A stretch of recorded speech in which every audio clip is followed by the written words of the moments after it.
siaran langsung. Oh, atau kita coba bagikan Kang.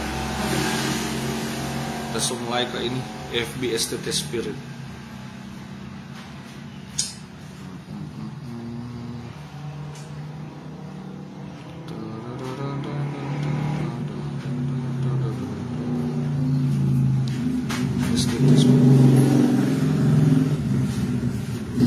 FB STT Spirit.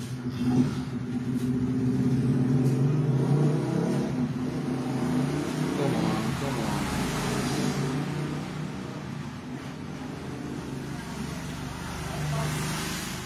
Iya, baru kirim.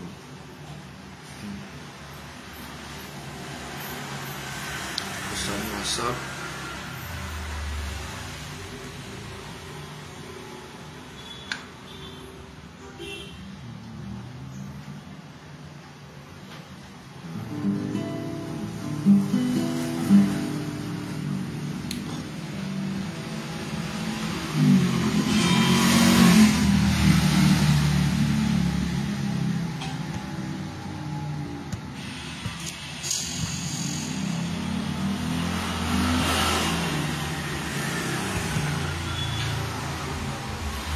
Spirit menikah dengan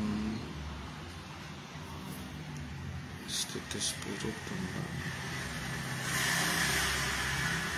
angkatan 13 kan. Ini link kuliah.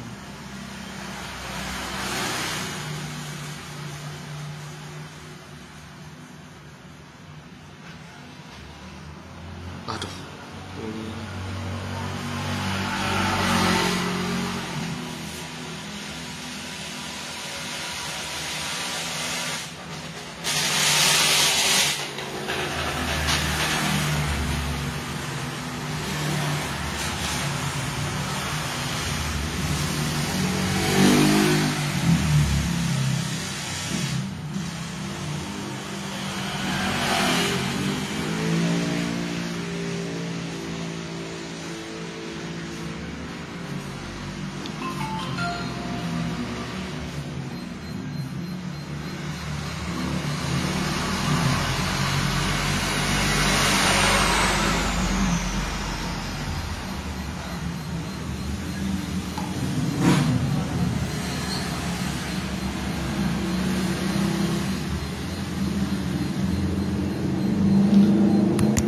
Oke, ya shalom Bapak Ibu sekalian.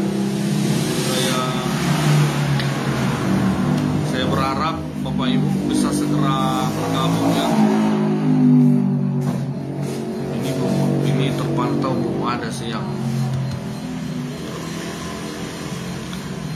Jadi Bapak Ibu nanti kalau yang sudah tergabung di tengah-tengah perkuliahan atau sudah lewat beberapa menit bisa dinonton kembali supaya tidak terpotong itu apa yang sudah dijabarkan dari materi yang dibagikan pada sore hari ini.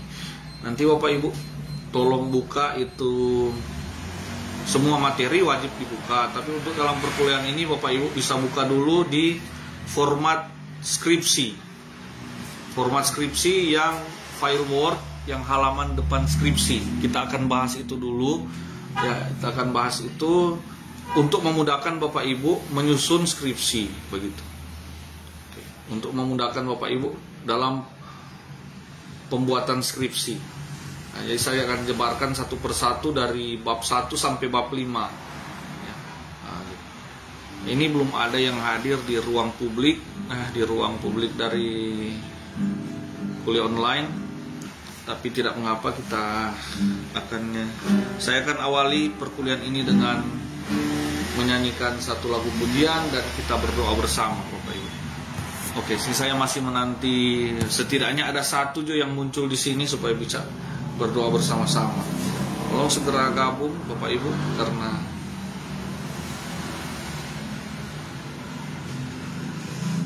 segera gabung.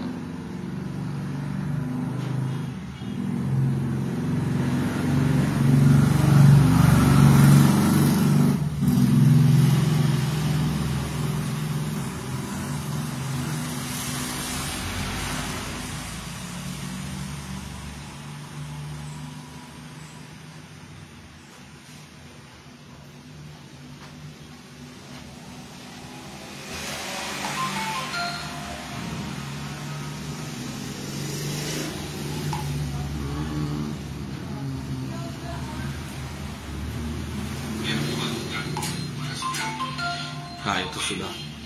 Liv Kevin Wagei, oke.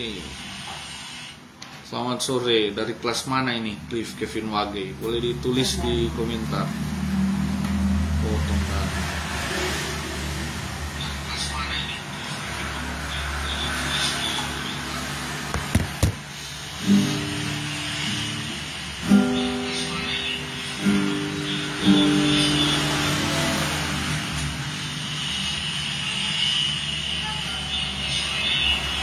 Kita akan nyanyikan satu lagu sebelum kita mulaikan perkuliahan pada sore menjelang malam hari ini.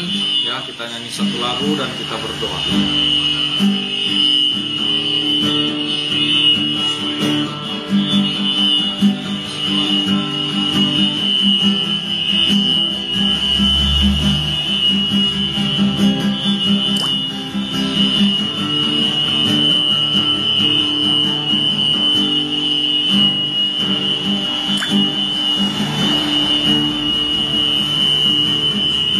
Bersyukur padamu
Yesus,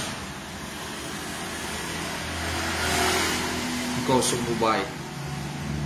Kami tidak bisa memperkatakan ini hanya dari daging kami saja ya Tuhan, tapi benar-benar oleh karena karunia Roh Kudus-Mu, Roh Kudus-Mu yang memampukan kami untuk bisa mengatakan Engkau sungguh baik dalam hidup kami Tuhan. Dalam segala realita dinamika hidup kami, hidup manusia yang sangat kompleks dengan berbagai hal yang kami hadapi. Mungkin kami berteriak capek, kami berteriak sudah tidak mampu, tetapi terima kasih Tuhan Yesus, sore hari ini kami boleh bilang Kau sungguh baik Tuhan, Kau sungguh mengasihi kami. Itu saja sudah sangat menguatkan kami Tuhan Yesus. Terima kasih Tuhan untuk semua yang kami alami. Tidak ada yang bisa merugikan kami sedikit pun, karena Engkau yang menjadi juru selamat kami. Hidup kami adalah Kristus, mati adalah keuntungan. Tidak ada lagi kerugian di dalam Kristus, tidak ada kesusahan dalam Kristus. Kemenangan seutuhnya Engkau sudah siapkan bagi orang percaya ya Tuhan. Saat ini kami mau memulaikan perkuliahan untuk mata kuliah metodologi penelitian. Mohon tuntunan Tuhan, mohon penyertaan Tuhan, supaya kami bisa memulaikan dan mengikuti perkuliahan ini sampai berakhir dengan baik. Kami yang ada di kelas jauh maupun kelas di Tondano mengikuti secara online, tidak ada halangan jaringan, semuanya boleh mengikuti dengan baik, semuanya boleh ikut live ya Tuhan, dan boleh berdiskusi bersama dalam waktu-waktu yang ke depan ini. Dalam nama Yesus kami sudah berdoa membuka perkuliahan ini. Amin. Puji Tuhan ya Bapak Ibu.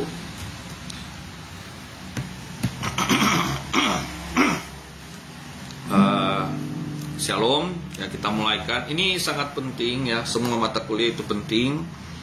Bapak Ibu akan ujian bulan Juni, berarti penyusunan skripsi ataupun tesis bagi S2 itu sudah dimulai dari sekarang.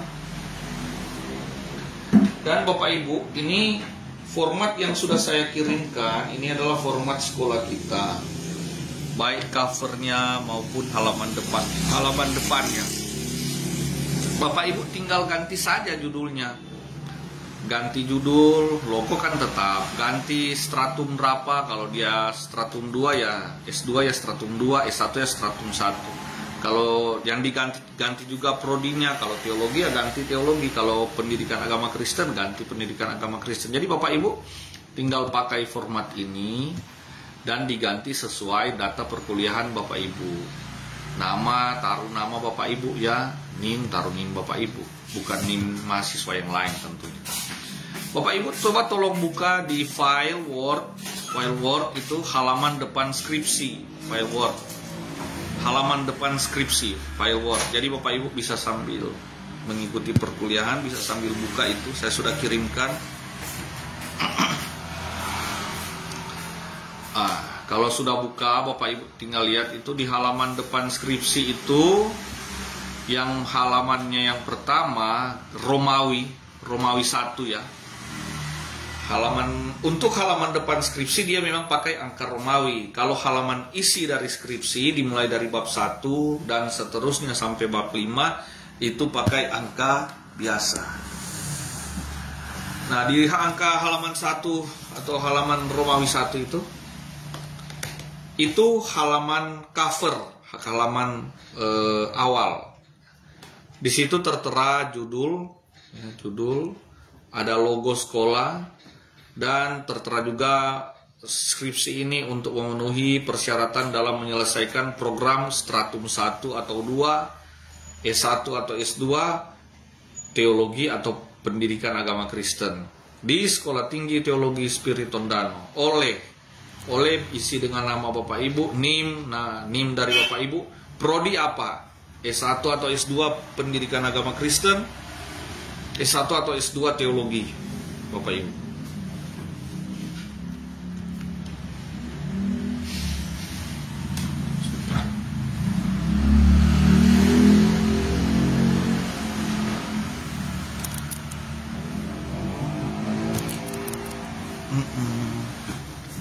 Oke, itu ada juga di bawah nama sekolah ada ada nama provinsi Sulawesi Utara. Baru tahun 2023 ini, atau kalau sesuai ya Bapak Ibu, tahun 2026 ujiannya. Tahun 2026. Setahun ujian ya Bapak Ibu. Kalau ada yang mau bertanya boleh bertanya ya di kolom komentar. Baru Bapak Ibu di halaman yang kedua, Romawi 2, kata pengantar. Sebentar ya Bapak Ibu.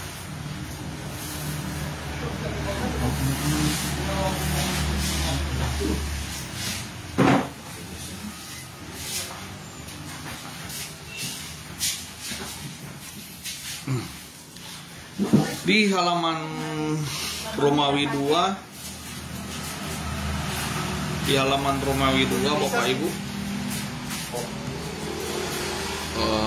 di situ ada penjelasan tentang ada berisi kata pengantar. Bapak Ibu tinggal boleh pakai kata pengantarnya Bapak Ibu, atau boleh juga pakai format ini. Tetapi tentu saja diganti tanda tangan dan nama tentu saja diisi oleh masing-masing penulis Bapak Ibu. Itu ada 10 poin ucapan terima kasih. Bisa lebih dari itu, ini hanya standarnya saja, atau bisa pakai sesuai ini. Dan Bapak Ibu bisa sertakan nama. Misalnya di poin yang pertama itu ketua sekolah, Bapak Ibu sertakan nama. Dosen ketua program studi sertakan nama. Kalau tidak tahu ya bertanya di grup kampus ya, di grup kelas kita Bapak Ibu, kelas masing-masing dari Bapak Ibu. Ketua panitia ujian ya, Bapak Ibu tinggal bertanya nanti siapa. Kalau mau sertakan dengan nama, tetapi sebaiknya disertakan dengan nama ya Bapak Ibu. Baru halaman 4 Romawi. Di halaman 4 Romawi ini ada rekomendasi dosen pembimbing Bapak Ibu. Ini halaman rekomendasi dosen pembimbing berisi tentang bagaimana dosen pembimbing sudah menyetujui skripsi Bapak Ibu untuk maju mengikuti ujian skripsi. Begitu. Nanti diganti, data-datanya diganti sesuai dengan penulis tentu saja di bawah itu. Ini format dari sekolah kita ya. Baru halaman 5 Romawi itu pengesahan lembaga pendidikan. Ini pengesahan lembaga pendidikan akan ditandatangani oleh ketua sekolah. Di mana halaman ini dimaksudkan sebagai persetujuan dari kampus untuk Bapak Ibu sah mengikuti ujian skripsi dengan karya ilmiah dari Bapak Ibu ini, begitu. Ini diterima dan disahkan pada tanggal. Nah, ini tanggalnya Bapak Ibu isi sesuai dengan tanggal hari ujian, begitu. Diisi tanggal hari ujian Bapak Ibu. Nanti akan ditandatangani oleh ketua sekolah ya. Baru halaman selanjutnya, halaman Romawi 6, di situ tertera lembar penilaian penguji. Ini adalah lembar di mana akan diisi oleh penguji nilai Bapak Ibu. Ada 5 penguji, jadi ada 5 nilai yang akan terisi di situ. Jangan lupa untuk minta penguji mengisi nilainya ketika Bapak Ibu ujian. Baru kita sekarang beralih ke daftar isi di Romawi 7. Nah, ini yang sangat penting. Daftar isi itu dibagi 2 ya. Halaman awal itu pakai angka Romawi. Halaman isi itu yang bab 1 sampai 5 sampai daftar pustaka itu pakai angka biasa. Bapak Ibu bisa lihat di situ. Ini yang sedang dibahas ini adalah format penulisan ya. metodologi penulisan skripsi ataupun tesis. Formatnya sudah dikirim, Bapak Ibu tinggal buka itu file Word yang bertuliskan halaman depan skripsi. Nah, sekarang kita sudah di halaman yang ke-6 Romawi. Halaman 7 ya, 7 Romawi, sorry. Di daftar isi itu ada Bapak Ibu tuliskan, Bapak Ibu ikuti saja format ini. Ada judul, kata pengantar itu pakai angka Romawi, baru daftar isi berikut di spasi, baru berikutnya lanjut ke daftar isi-isi, yaitu bab 1 pendahuluan, tentu saja dari angka 1 dari halaman 1. Baru kalau mengikuti di sini ya, bab 2 kajian teori itu di halaman 7. Nah, begini Bapak Ibu, saya akan jelaskan. Dalam pembuatan skripsi ataupun pembuatan tesis S2 itu hanya ada 5 bab, tidak lebih tidak kurang ya. Baik itu skripsi kualitatif ataupun skripsi kuantitatif. Hanya 2. Hanya 5 maksudnya. Kelima bab tersebut pun semua judulnya sama. Bab 1 itu pendahuluan, ya, ini Bapak Ibu ada di sini. Bab 2 itu ada kajian teori, ya. Bab 3 itu ada metodologi penelitian. Bab 4 itu ada hasil penelitian dan pembahasan. Bab 5 itu ada penutup. Lalu dilanjutkan daftar pustaka. Daftar pustaka, untuk daftar pustaka Bapak Ibu, skripsi itu harus minimal 24 sumber. Untuk standarisasi skripsi sekarang minimal harus 24 sumber. Sudah termasuk dengan sumber Alkitab. Alkitab yang paling atas ya Bapak Ibu, selain abjad ya, tapi dia juga harus yang paling atas Alkitab. Nah, ini sumber-sumber ini di daftar pustaka memang diurut secara abjad, dari A sampai abjad yang mungkin ada sumbernya berawal W, buku sumber yang berawal W atau berawal X ya. Nah, jarang sih awalnya X. Jadi harus diurut secara abjad begitu. Itu daftar pustaka. Diawali paling atas Alkitab. Bagaimana kalau kesulitan mengurut secara abjad? Kesulitan Bapak Ibu kan mungkin akan merasa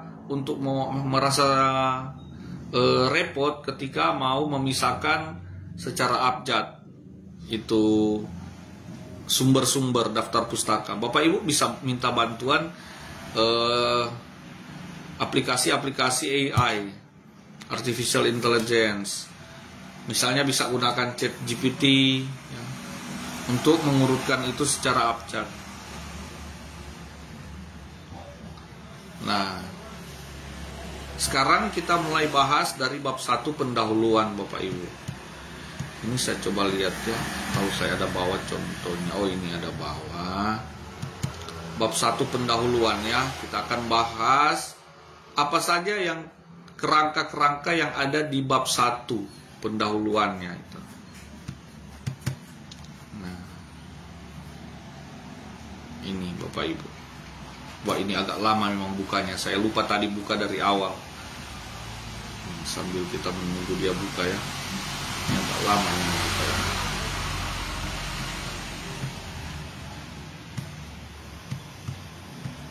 Oh, ini sudah ini.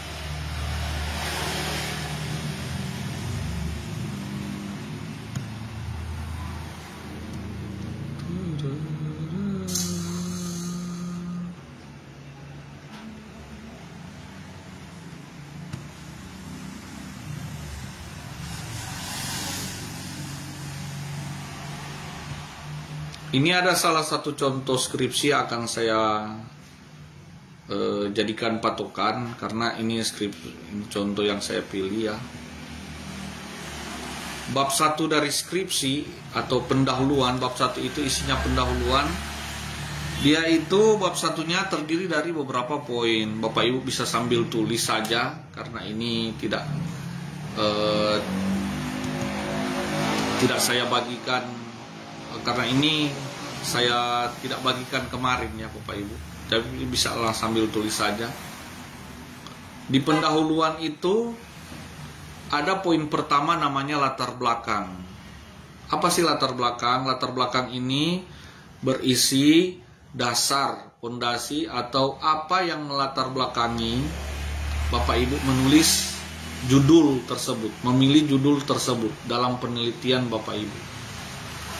Terserah apakah dia penelitian ilmiah lapangan atau penelitian ilmiah berdasarkan sumber-sumber informasi ataupun buku ataupun Alkitab, kajian penelitian ilmiah secara teoritis. Baru kedua, setelah latar belakang, Bapak Ibu ada poin kedua yaitu fokus penelitian. Apa saja yang menjadi fokus penelitian Bapak Ibu berdasarkan judul yang dipilih. Nah, gitu. Misalnya, kalau misalnya ini judul penelitian kualitatif ya, kualitatif. Kualitatif, mohon maaf. Nah, judul skripsi kreativitas guru dalam meningkatkan minat belajar siswa di SD Gemim Ranuangkok 2 misalnya. Ya. Ini sebaiknya, bukan sebaiknya, harus. Ini judul pun masih kurang. Ini harus ditambahkan dengan kabupaten. SD Gemim Ranuangkok 2, Kecamatan Kombi, Kabupaten Minahasa. Baru lengkap. Dia harus ada kecamatannya, habis nama sekolah, tambahkan kecamatan di situ sama kabupaten. Supaya lokasi penelitiannya, lokus penelitiannya jelas di judul skripsi. Begitu. Nah, setelah latar belakang latar belakang, Bapak Ibu di poin 2 itu ada fokus penelitian. Silakan tulis, fokus penelitian. Fokus penelitian ini isinya apa yang menjadi fokus inti penelitian Bapak Ibu dalam pembuatan skripsi tersebut. Berpaut atau berkanjang dari judul yang dipilih. Misalnya kalau judul yang tadi, kreativitas guru dalam meningkatkan minat belajar siswa di SD tersebut, ya SD Gemim Ranuangkok 2, ya. Berarti fokus penelitiannya di situ ada dua. Satu, kreativitas mengajar guru. Kedua, minat belajar siswa. Nah, gitu. Ada dua. Nah, misalnya judul skripsi kalau teologi misalnya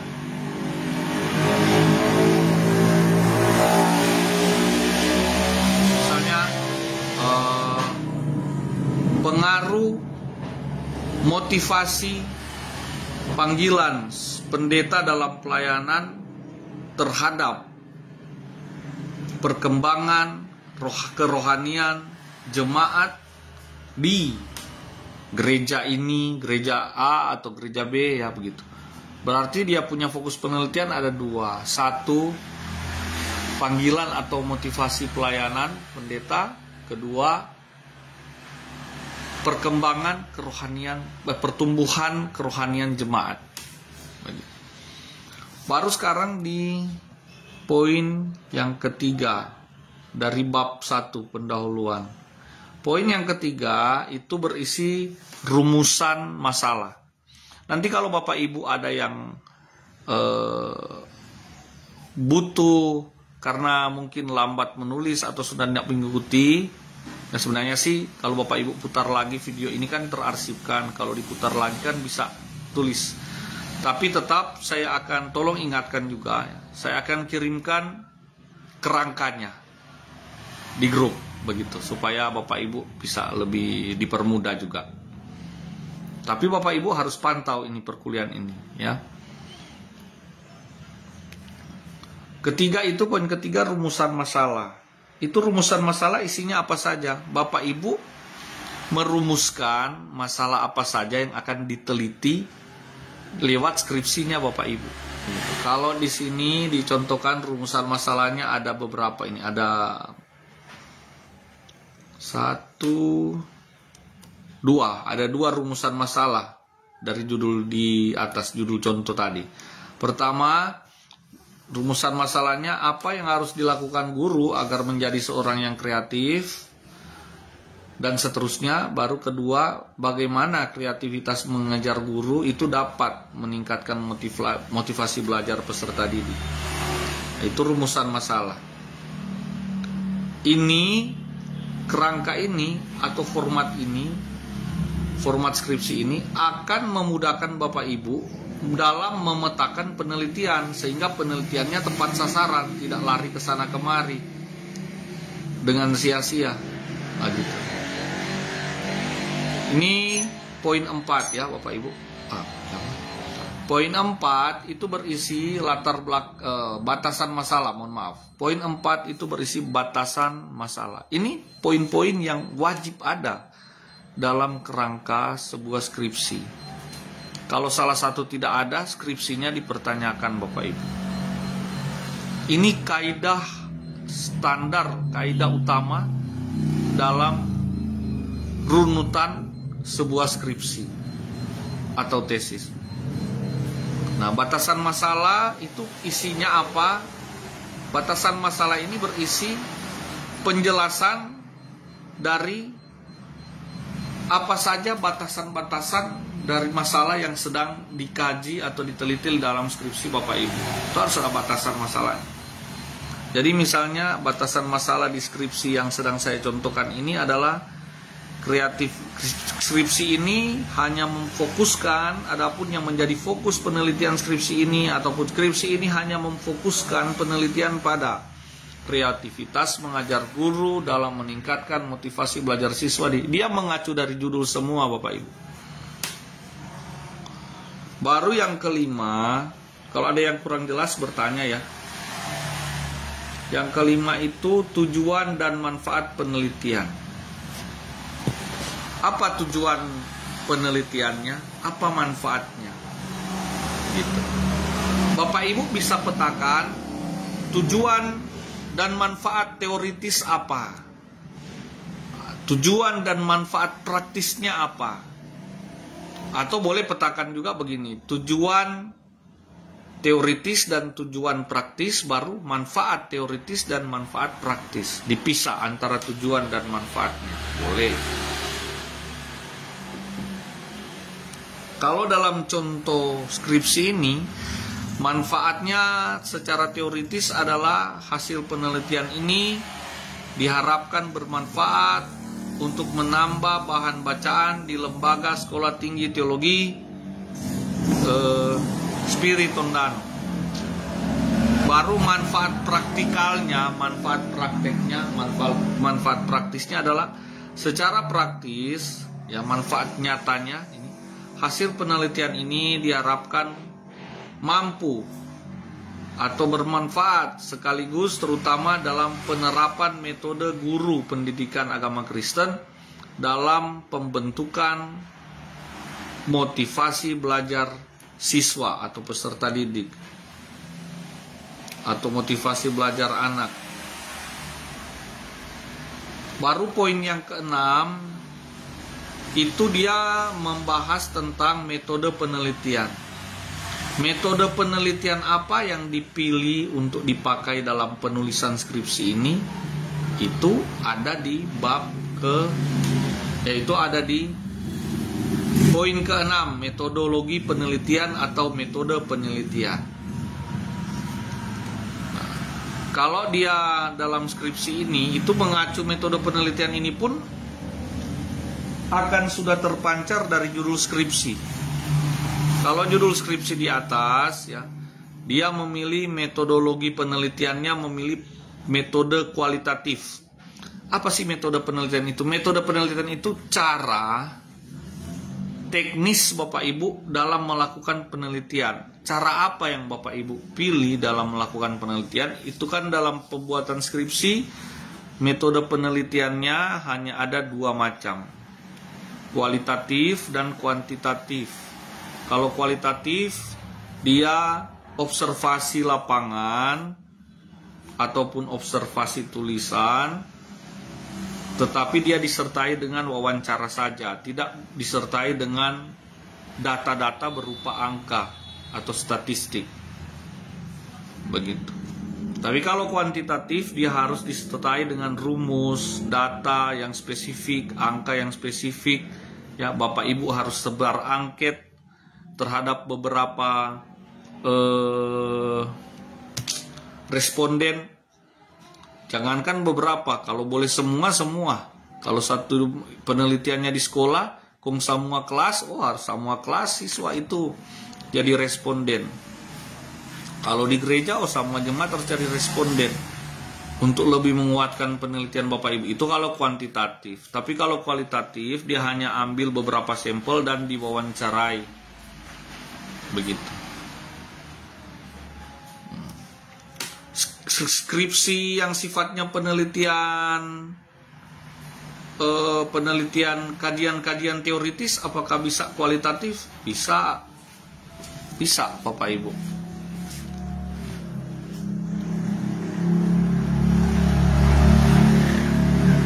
Bapak Ibu bisa ambil responden kalau yang metodologi penelitiannya kualitatif itu untuk kajian ilmiah, yang teoritis, Bapak Ibu bisa ambil responden dari yang sudah pernah baca buku tersebut ataupun yang dikenal pakar dalam hal apa yang sedang Bapak Ibu kaji. Begitu. Misal kaji tentang persepuluhan, ya Bapak Ibu cari para responden, ya, para yang akan diwawancarai, aktivis kerohanian atau pendeta atau pelayan Tuhan yang memahami hal tersebut, yang betul-betul memahami apa yang sedang dibahas pada penelitian Bapak Ibu. Baru setelah 6 itu metode penelitian, Bapak Ibu tuliskan di situ metode penelitiannya apa, ya. Baru poin ke-7 ada sistematika penulisan. Sistematika penulisan ini maksudnya adalah struktur penulisan Bapak Ibu. Bapak Ibu hanya menjelaskan di dalam sistematika penulisan itu, Bapak Ibu hanya menjelaskan susunan dari bab 1 sampai bab 5. Misalnya bab 1 isinya apa? Bab 1 itu berisi pendahuluan berupa bab 1 itu pendahuluan. Isinya yaitu latar belakang, fokus penelitian, rumusan masalah, tujuan dan manfaat penelitian, metodologi penelitian, dan sistematika penulisan. Baru Bapak Ibu tulis lagi bab 2. Ini dalam sistematika penulisan, ya. Pokoknya dari bab 1 sampai bab 5 Bapak Ibu tuliskan kerangkanya. Itu namanya sistematika penulisan. Di poin yang ke-7.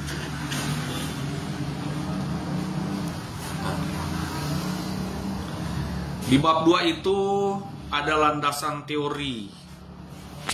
Ya. Bab 2 itu isinya landasan teori. Bab 3 itu isinya tentang metodologi penelitian dengan subbab-subbabnya masing-masing. Di bab 4 itu isi mengenai pembahasan hasil penelitian. Pembahasan dan hasil penelitian, itu bab 4. Bab 5 isinya penutup dan saran, itu di bab 5.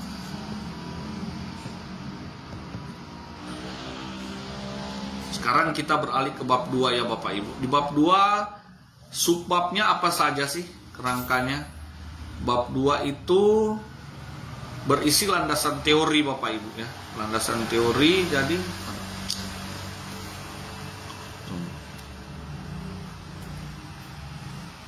maaf saya bab 2. Karena dia berisi landasan teori, atau boleh kasih nama, boleh landasan teori, boleh nama kajian teori, boleh landasan teoritis, kajian teoritis.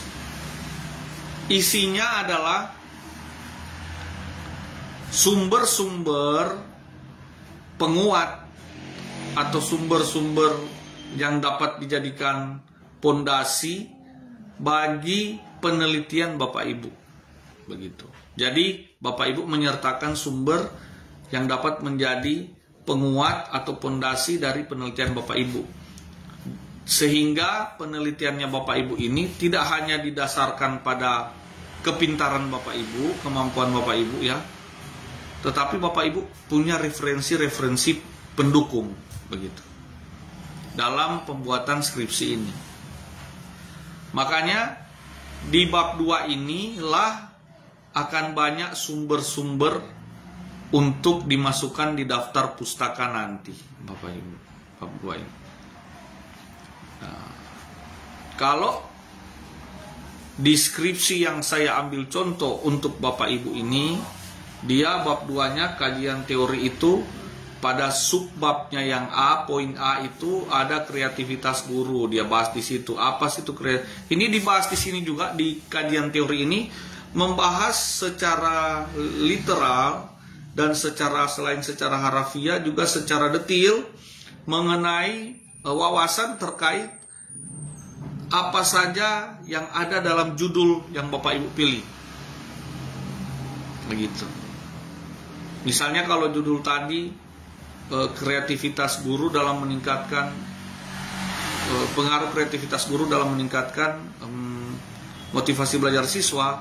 Jadi di kajian teoritisnya dia akan membahas tentang pengertian guru, pengertian kreativitas guru, apa sih itu guru yang kreatif, yang model sebagaimana, baru ciri-ciri minat belajar siswa seperti apa, ya, minat belajar yang baik, ciri-cirinya bagaimana, apa sih arti kata minat belajar siswa itu artinya apa. Bapak Ibu boleh simpulkan dengan kesimpulan sendiri, bisa juga kesimpulan sendiri ini bukan bisa saja sih, kesimpulan sendiri ini tetap berdasarkan ada sumber-sumber yang jadi pendukung, sehingga Bapak Ibu mengeluarkan asumsi atau mengeluarkan opini atau kesimpulan seperti yang Bapak Ibu tuliskan di dalam bab 2 tersebut, landasan teori Bapak Ibu.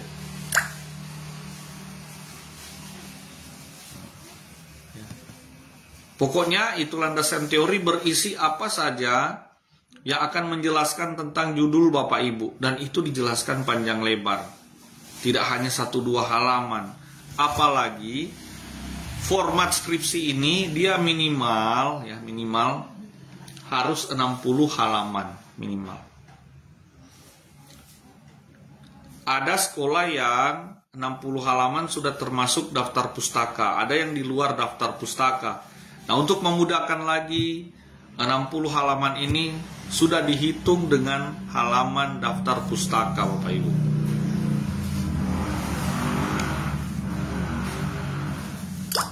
Oke, jadi itu bab 2 Bapak Ibu sudah paham ya, bab 2. Bab 2 Bapak Ibu sudah paham. Kalau baru kita lanjut nah itu akan dijelaskan tentang peran guru apa, kalau yang dia bahas sesuai skripsi yang saya contohkan ya.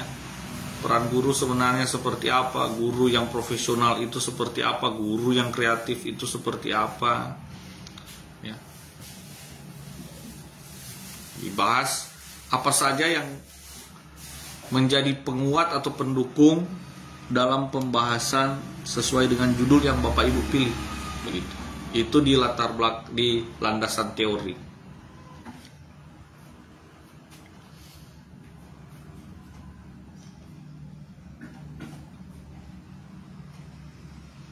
Akan lebih bagus lagi jika Bapak Ibu menyertakannya dengan ayat-ayat firman Tuhan. Wah, itu lebih kuat lagi. Baru bab 3. Bab 3 ini membahas tentang judulnya metodologi penelitian atau metode penelitian boleh. Ini membahas tentang cara, mekanisme apa, teknik apa, atau pendekatan apa yang Bapak Ibu lakukan dalam penelitian Bapak Ibu. Jadi Bapak Ibu akan bahas panjang lebar di bab 3 ini tentang bagaimana cara Bapak Ibu melakukan penelitian. Biasanya di sini kerangkanya adalah pertama A itu pendekatan penelitian. Poin pertama itu pendekatan penelitian. Pendekatan seperti apa yang dilakukan. Kalau dia kualitatif, caranya kualitatif bagaimana? Ada ambil wawancara pas apa-apa. Kenapa ambil mereka sebagai responden? Kenapa harus mereka yang diwawancarai? Teknik pengambilan teknik pengambilan informasinya seperti apa? Bahas di situ. Kalau boleh lebih detail, lebih eksplisit, ya bahas se-eksplisit mungkin. Selain menambah halaman, juga akan memperkuat dan memperjelas karya ilmiah Bapak Ibu. Baru yang kedua itu poin 2, lokasi penelitian. Ini wajib juga. Adapun lokasi penelitiannya di SD Gemim Ranowangkok 2 yang merupakan sekolah yang letaknya strategis. Di sini sih bahas tentang letak geografis dari sekolah tersebut. Keadaan sosial di sekitar sekolah itu. Kalau dia tentang gereja, bahas lokasi geografis gereja itu, keadaan sosial sekitar gereja, ya, gereja itu terletak di antara persimpangan ini dengan jalan ini dengan jalan ini, ya, letaknya sangat strategis begini-begini.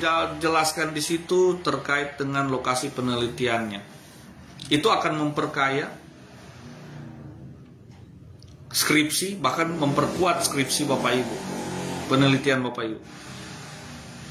Baru poin yang ketiga juga ada sasaran dan informan. Apa sih isi dari sasaran dan informan ini? Isinya apa?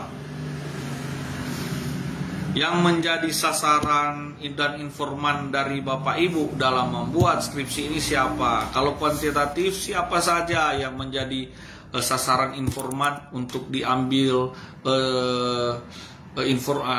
yang jadi sasaran dan informan Bapak Ibu? Siapa saja? Apakah siswa, semua jemaat? Kalau kualitatif, karena sampelnya cuma beberapa, ya lebih bagus lagi ditulis dengan nama, jabatan mereka apa, ya lebih bagus lagi. Tapi kalau dia kuantitatif, karena dia lebih banyak, dia punya informan, dia punya sumber informasi, ya, sumber data. Jadi tidak mungkin dong kita tulis satu persatu di situ, nama jemaat, nama siswa, tidak mungkin.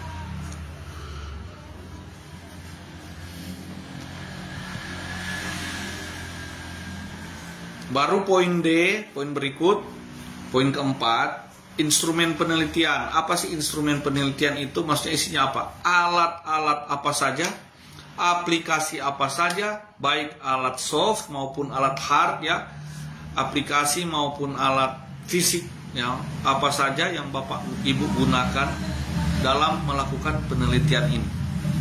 Itu instrumen penelitiannya.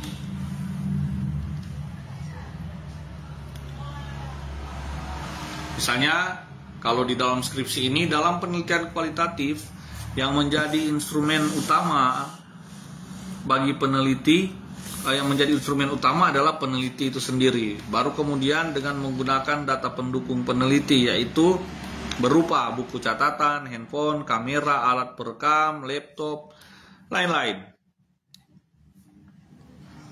Baru poin yang kelima, Bapak Ibu akan terapkan juga di situ teknik pengumpulan datanya.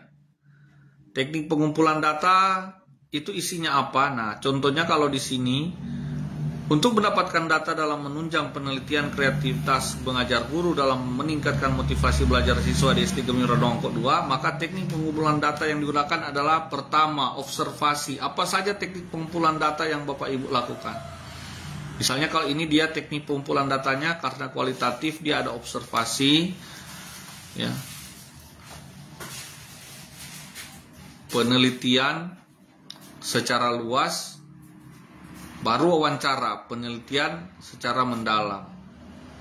Baru itu dua teknik dia pilih, ya, observasi dan wawancara. Kalau Bapak Ibu ada teknik juga yang lain, ya, silakan terapkan di situ. Tapi yang pasti dua ini harus ada untuk kualitatif. Kalau kuantitatif, dia selain wawancara, dia penyebaran hak angket, penyebaran angket. Dan informannya lebih banyak. Bisa saja 100% atau 90%. Baru poin berikutnya adalah waktu dan tempat penelitian. Itu juga dibahas di metodologi penelitian. Waktunya kapan, dari bulan apa sampai bulan apa. Tempatnya di mana, gitu.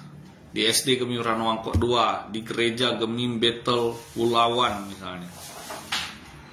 Jadi waktu dan tempat penelitiannya jelas dan tidak kemana-mana begitu. Tempatnya harus sesuai dengan judul skripsi. Tidak mungkin dia judul skripsi meneliti di sekolah A, tapi di waktu dan tempat penelitian sekolahnya berubah. Tidak mungkin.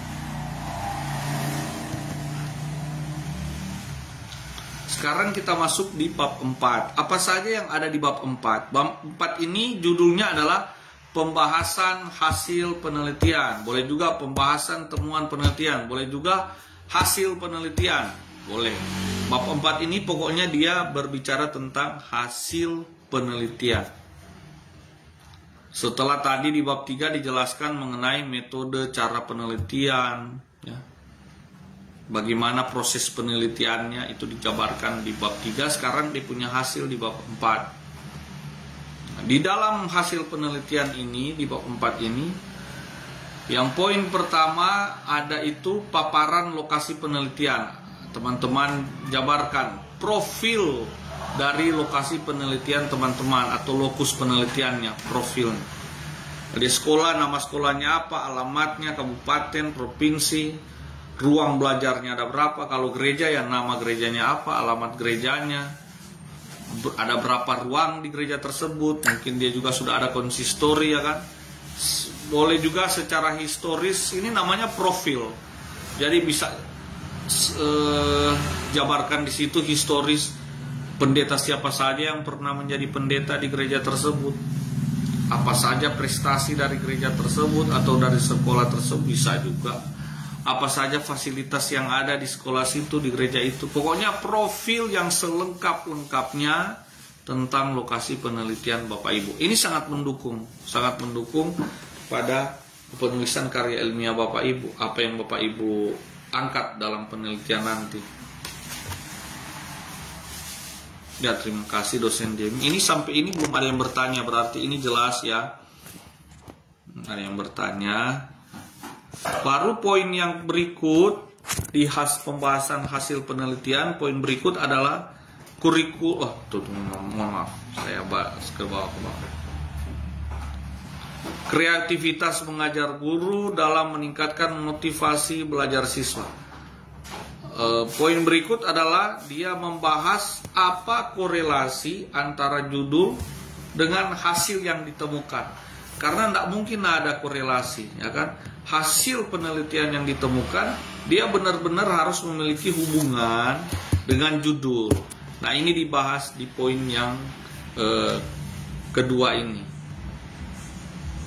Baru ini ada poin yang ketiga yang biasanya ada di bab 4, yaitu refleksi, implikasi atau refleksi, perenungan terkait dari hasil penelitian Bapak Ibu. Di sini Bapak Ibu bisa luas, boleh jabarkan juga perbandingan antara lokasi hasil penelitian Bapak Ibu. Ini hasilnya Bapak Ibu bandingkan dengan pengalaman Bapak Ibu dalam melihat atau wawasan Bapak Ibu melihat, misalnya dibandingkan dengan sekolah-sekolah swasta, karena ini negeri yang diteliti itu, sekolah swasta karena dia punya fasilitas lebih maju, lebih lengkap, jadi murid lebih tertarik, begini-begini. Kendalanya apa saja, pendukungnya apa saja, ya. Lalu kiat-kiat yang Bapak Ibu dapati di saat kiat-kiat yang Bapak Ibu boleh jadikan solusi, boleh Bapak Ibu mulai sampaikan di situ, di implikasi dan refleksi ini.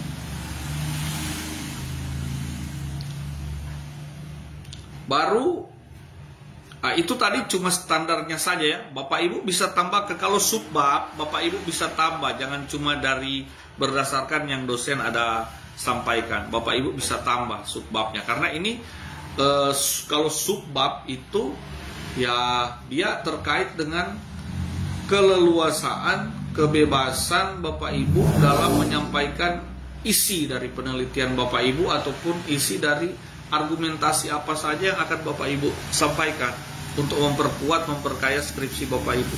Yang penting subbab-subbab yang tadi itu yang dijabarkan tadi itu ada, karena itu standarnya, standarisasinya yang disampaikan di sini, standarisasinya. Ya, untuk subbab bisa lebih, tapi kalau untuk bab memang cuma 5 bab Bapak Ibu, jangan lebih dah jadi 6 bab. So menyalahi kaidah dari penulisan karya ilmiah. Nah, gitu. Jadi subbab yang disampaikan tadi itu standarnya Bapak Ibu bisa lebih, bisa kurang, tidak bisa kurang dari itu. Karena standarnya itu harus ada lengkap semua poin-poin tersebut. Ya, silakan kalau ada yang mau bertanya. Oke, bab kelima, bab terakhir. Apa sih isi dari bab terakhir? Bab kelima ini judulnya adalah penutup. Boleh juga Bapak Ibu, ya, judulnya memang hanya penutup. Jangan kita penutup saja. Bab 5 itu dia penutup. Isinya adalah kesimpulan dan saran. Subbabnya cuma itu dua, kesimpulan dan saran. Bapak Ibu. Kesimpulannya apa? Bahas di situ. Setelah selesai meneliti hasil dari mengkaji dari hasil penelitian Bapak Ibu simpulkan apa kesimpulannya. Baru saran yang diberikan apa? Saran ini diberikan untuk lokasi penelitian Bapak Ibu, objek penelitian Bapak Ibu. Saran untuk mereka apa? Baru itu saran khusus. Ada juga bisa Bapak Ibu menerapkan saran umum. Saran umum ini saran untuk kita, para pembaca dari karya ilmiah Bapak Ibu. Saran untuk orang Kristen, untuk jemaat Kristen apa? Kalau skripsinya tentang sekolah seperti ini, saran untuk guru-guru secara umum apa? Gitu. Saran untuk pengelola sekolah secara umum apa? Untuk para kepala sekolah apa sarannya? Supaya sekolahnya bisa lebih maju dalam hal mengembangkan atau menarik minat siswa dalam motivasi belajarnya. Setelah itu baru kalau sudah selesai itu bab 5 berisi kesimpulan dan saran ya. Dan kesimpulan dan saran ini juga Bapak Ibu bisa petakan. Misalnya kesimpulan toh sudah, saran, baru saran umumnya apa, baru saran secara khusus untuk guru-guru apa, untuk saran untuk kepala sekolah apa, saran untuk orang tua siswa apa, kalau skripsi yang dicontohkan ini. Kalau tentang skripsi yang teologi misalnya, saran untuk para jemaat apa, saran untuk para pendeta apa, saran untuk para pelayan Tuhan apa, berdasarkan hasil temuan Bapak Ibu. Begitu. Apakah dia temuan lapangan, penelitian lapangan, atau temuan kajian ilmiah, kajian teori. Nah, Bapak Ibu sertakan situ sarannya. Atau juga ini ada saran bagi pemerintah, apa sarannya bagi pemerintah. Tapi dia harus dalam satu koridor yang terkait dengan judul skripsi Bapak Ibu. Begitu. Apa yang ditemukan dari penelitian Bapak Ibu. Begitu.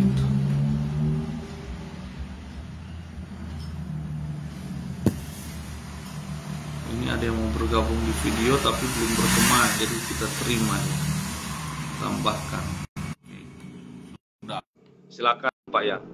Nanti yang baru nonton di tengah-tengah atau sekarang, tolong wajib ditonton lagi dari awal supaya tidak kelewatan apa yang dijelaskan tadi. Kalaupun Bapak Ibu setelah nonton masih ada yang kurang dipahami, silakan tanyakan langsung di grup. Kalau tidak tahu nomor WA-nya saya, langsung ke grup. Nanti akan ada dosen-dosen yang mengarahkan, atau saya sendiri langsung yang akan merespon kalau ketika saya lihat. Begitu. Untuk supaya terkontak langsung dengan dosen yang bersangkutan, dosen pengampu dari mata kuliah Bapak Ibu.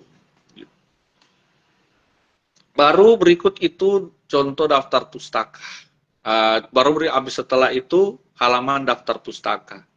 Dia masih lanjutan dari isi, karena saya membuat format di mana daftar pustaka itu dimasukkan bersama-sama dengan isi, dihitung bersama-sama dengan isi skripsi.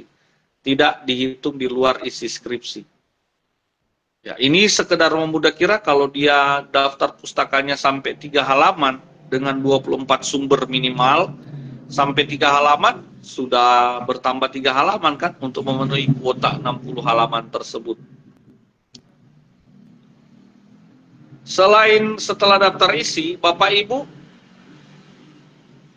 harus menyertakan ada halaman dokumentasi berisi foto-foto waktu penelitian, dan kedua halaman lampiran. Apa yang ada di halaman lampiran? Kalau dia skripsi kuantitatif, berarti dia harus lampirkan di situ hak angketnya.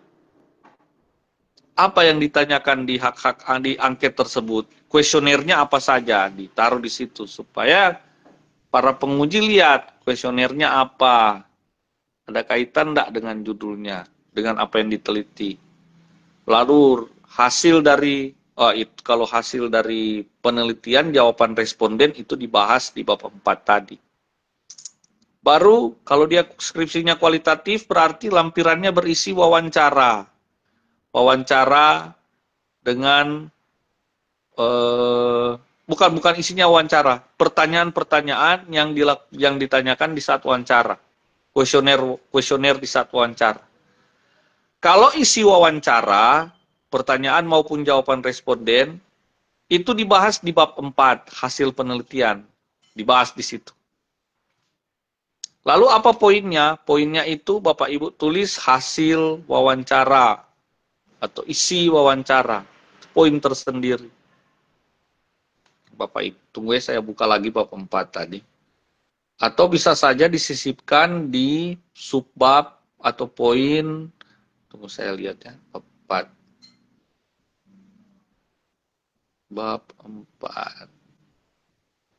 So, bisa juga disisipkan di poin refleksi. Bisa.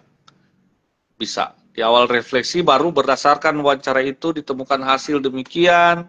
Baru refleksinya apa?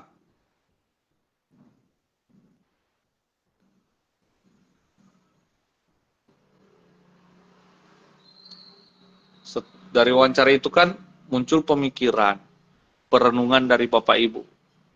Kaitkan dengan penelitiannya. Tuh. Nah, Bapak Ibu akan tulis di situ. Refleksi, hikmat yang Bapak Ibu dapati dari hasil wawancara, hasil penelitiannya, ini jabarkan Bapak Ibu. Nah, makanya kalau ini memang mau Bapak Ibu ada yang memang mau bikin sendiri, ya, terus butuh, Bapak Ibu pastinya akan butuh bimbingan kan, terkecuali yang memang akan full menyerahkan pembuatan ini pada dosen. Dia cukup mengikuti ini, ya dia tidak perlu, mungkin dia tidak akan perlu bimbingan lebih karena full akan dibuatkan oleh dosen. Tapi kalau ada yang mau membuat sendiri, otomatis dia akan butuh bimbingan, Bapak Ibu. Nah, saya membuka diri, silakan mau bertanya ke saya atau dari kampus akan memberikan referensi. Misalnya Bapak Ibu hubungi di grup atau hubungi ketua-ketua, kita perlu bimbingan, kita mau bikin sendiri. Dosen siapa kira-kira yang bisa membimbing saya? Nanti ketua atau dari kampus yang akan merekomendasikan, hubungi dosen ini, bimbing Bapak Ibu. Jelas. Tapi ini kalau kita lihat, kalau saya lihat, sepertinya ini wajah-wajah yang akan menyerahkan secara full kepada dosen mungkin. Bapak Ibu tinggal belajar. Tinggal terima jadi dia dipelajari. Jangan Bapak Ibu sudah menyerahkan full terus tidak dipelajari. Jadi Bapak Ibu pertanggungjawaban pada saat ujian, pertanggungjawabannya Bapak Ibu untuk gelar S1 itu apa kalau skripsinya sendiri tidak diketahui, tidak dikuasai begitu. Ya kan? Kalau sudah suruh bikin, wajib dipelajari dan dikuasai dengan baik.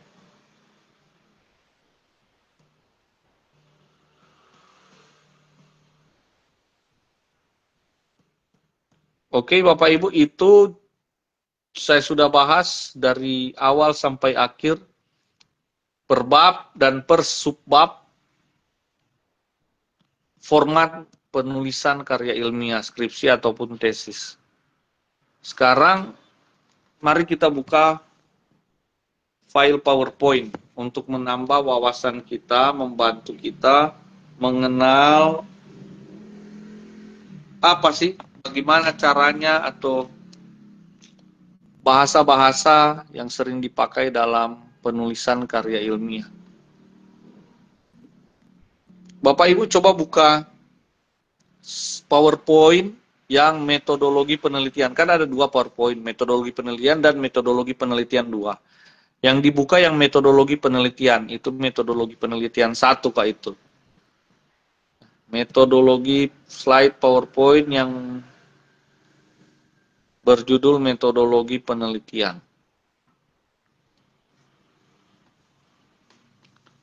Ini di slide yang pertama ini dia ada tulis ya, judulnya itu metodologi penelitian untuk pendidikan teologi. Jadi dia boleh pendidikan agama Kristen maupun pendidikan teologi ya. Coba buka slide yang kedua Bapak Ibu. Di slide yang kedua ini itu arti atau definisi dari melakukan penelitian. Apa sih artinya?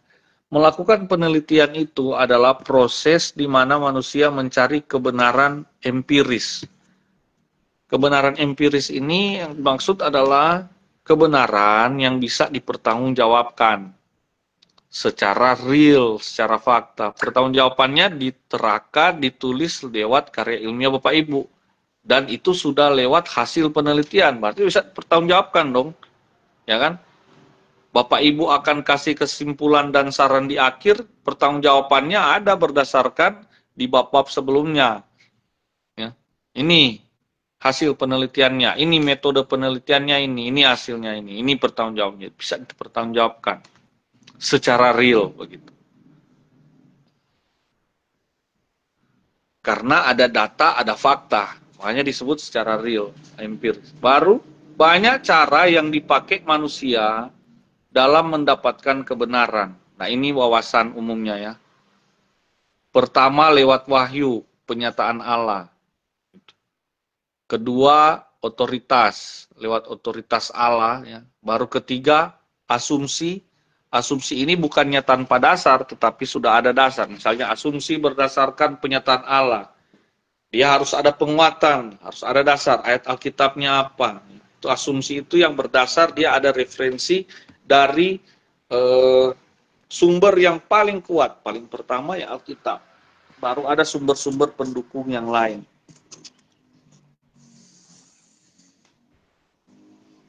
Makanya Bapak Ibu, ketika Bapak Ibu menyusun sumber-sumber atau apa saja yang akan dimasukkan dalam daftar pustaka, jangan Bapak Ibu sudah bikin sampai 30 sumber, Alkitab Bapak Ibu lupa. Nah, ini sumber paling utama ya, dalam penulisan karya ilmiah teologi. Baru berikut ada melakukan penelitian ini ya. Cara manusia mendapatkan kebenaran. Dia lakukan penelitian. Kelima itu dia lewat akal, ya, berpikir, bernalar, bertanya secara kritis. Baru keenam intuisi. Intuisi. Dia mulai mengira-ngira, mulai berpikir secara mendalam, menghasilkan banyak pertanyaan, yaitu intuisi juga. Nah, dalam konteks masyarakat modern, maka penelitian ini dipakai untuk mendapatkan kebenaran. Penelitian menjadi sangat penting untuk mendapatkan informasi yang benar dan valid, sehingga hasil penelitian dapat digunakan dalam konteks di mana manusia itu berada. Penelitian yang bersifat pendidikan Kristen bisa dipakai di lingkungan pendidikan Kristen. Penelitian yang bersifat kajian teologi bisa dipakai dalam dunia pendidikan teologi, dunia pendidikan Kristen juga, ataupun dalam pelayanan gereja. Baru slide ketiga, etika penelitian. Dalam melakukan penelitian itu pasti ada etika. Ada batasan-batasan, dan dia punya rambu-rambu penelitian. Sehingga penelitian yang dilakukan ini tidak terkesan pemaksaan, tidak terkesan buruk, tidak terkesan asal-asalan, yaitu etikanya apa sih? Pertama, bidang yang diteliti itu merupakan bidang yang sesuai dengan keahlian dari peneliti. Jadi peneliti ini harus menguasai subjek dari penelitian. Subjek penelitian kan dalam judul Bapak Ibu itu kan ada subjek dan objek. Ada yang mempengaruhi yaitu subjek, ada yang dipengaruhi yaitu objek. Kalau tadi misalnya judulnya kreativitas guru, kreativitas mengajar guru atau kreativitas guru dalam mengembangkan, menumbuhkan ya minat belajar siswa. Subjeknya ya yang memberi pengaruh ya gurunya, kreativitas guru. Yang dipengaruhinya adalah siswa. Minat belajar siswa atau motivasi belajar siswa. Dalam penelitian itu dia minimal harus ada X dan Y yang mempengaruhi dan dipengaruhi atau subjek dan objek penelitiannya. Untuk penelitian lapangan. Tapi kalau dia penelitian kualitatif yang bersifat kajian teoritis, teologi, atau kajian teoritis pendidikan, bisa juga. Itu bisa saja tidak menutup kemungkinan dia hanya memiliki subjek tanpa ada objek. Hanya memiliki, dalam judul ya, hanya memiliki variabel X yang memberi pengaruh, bukan variabel tanpa harus ada variabel Y. Hanya memiliki, enggak, jangan sebut variabel kalau dia hanya satu ya. Hanya memiliki subjek. Misalnya kajian doktrin ini ya. Atau pengaruh sejarah gereja. Kalau sudah ada pengaruh berarti sudah ada subjek ya, objek yang dipengaruhi.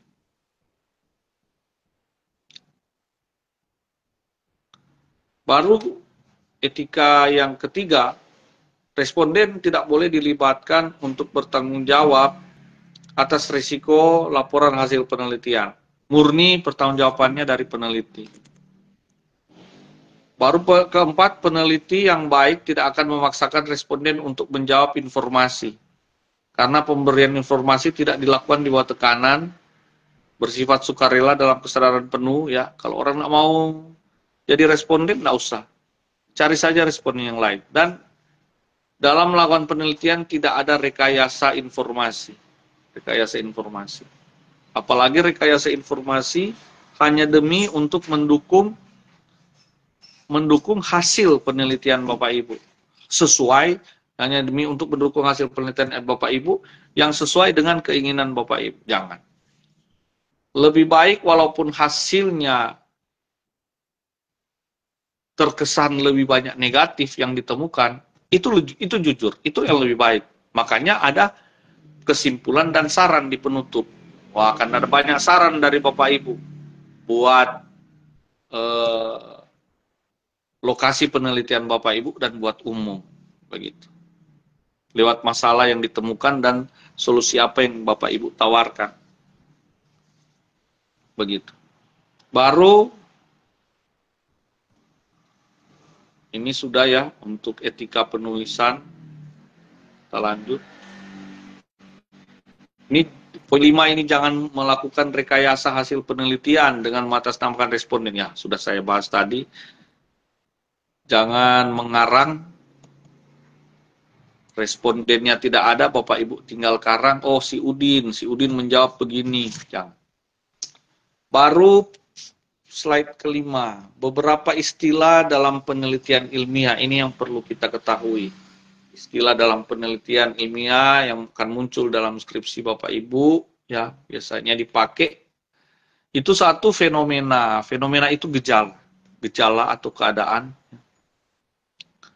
Keadaan yang terjadi di sekeliling Bapak Ibu yang ditangkap, kejadian ya, yang ditangkap oleh indera manusia. Bisa dilihat, bisa dirasa, bisa didengar. Baru kedua itu konsep. Konsep itu artinya gejala atau fakta atau kejadian yang diserap indera manusia dan kemudian fenomena tadi yang diserap oleh indera manusia, segenap indera manusia, yang kemudian diabstraksikan, dijelaskan dengan nama, lambang, atau simbol, dan istilah-istilah. Jadi konsep adalah bentuk penyederhanaan dari fenomena, bentuk penjelasan dari fenomena. Itu disebut konsep. Bapak Ibu. Dikonsepkan. Fenomena tadi dikonsepkan atau dijelaskan lewat diumpamakan berupa simbol atau lambang ya. Bagaimana cara supaya fenomena yang tadi dapat menjadi sederhana untuk dijelaskan. Itu disebut konsep. Baru ada istilah. Istilah itu artinya nama dan lambang yang diberi persepsi yang sama. Baru keempat, definisi. Definisi ini adalah istilah yang dijelaskan secara khusus dalam kalimat yang mengungkapkan makna secara menyeluruh dari apa yang dijelaskan tersebut. Baru ada pengertian, definisi yang dijelaskan secara khusus, baru ada fakta. Fakta itu apa? Hubungan-hubungan yang telah ditemukan dan ditunjang data empiris, data yang nyata terkait fakta. Baru 7, proposisi. Proposisi ini adalah hubungan antara faktor atau konsep yang dapat dinilai benar atau salah. Ini istilah-istilah yang akan sering muncul dalam skripsi Bapak Ibu, meskipun tidak semua istilah itu akan muncul. Ini hanya beberapa contoh. 8, teori. Teori ini adalah jalinan fakta atau konsep yang terkait secara sistematis, secara terstruktur, secara rapi, ya, dengan definisi dan proposisi sehingga dapat menjelaskan gejala atau kejadian, fenomena. Peran teori itu apa? Teori itu penting, karena teori ini akan menjabarkan praktek. Sebelum kita praktek kan kita harus tahu teori. Orang yang praktek tanpa teori, Bapak Ibu, ini prakteknya buta. Firman Allah teori enggak? Teori. Tanpa firman kita enggak bisa praktek, Bapak Ibu. Tanpa teori orang enggak bisa praktek. Apa dia mau praktekkan kalau enggak ada teori? Teori itu penting, Bapak Ibu.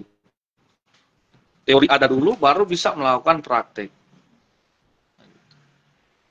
Tapi kalau dia cuma stop di teori juga, ya stagnan, sia-sia dia punya pengetahuan, sia-sia dia punya teori, nggak bisa dilihat secara langsung, nggak bisa dibuktikan,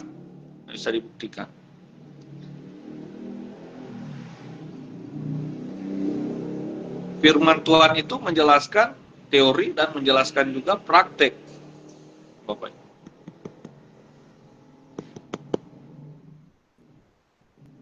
Peran dari teori itu apa? Pertama, orientasi.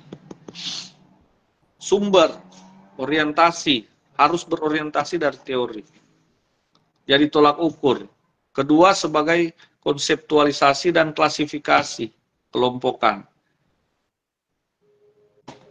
Pembuatan bagaimana konsep. Ya.